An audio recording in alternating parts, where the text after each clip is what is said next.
na nga sina Alden Richards, David Richards, Alden Richards, David Licauco at Dennis Trillo. Okay. Sa kanilang tatlo, boys, sino sa tingin nyo yung may pinakamatabang blank? Wala. Grabe. Yung totoo ha. Correct! Charot. Huwag kayo mahihiya. Sinong mauna? O, Paul. Dapat dalawa kayo sumagot niyan. Wala, mamaya kami sasagot. Ganun, sa tingin nyo.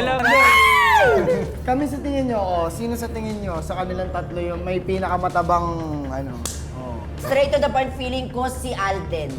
Talaga? Kasi nakasama ko siya sa Calgary, sa show namin doon. Iba, no? Iba. Nakita mo? Ang taba. Totoo, yung papa, wow.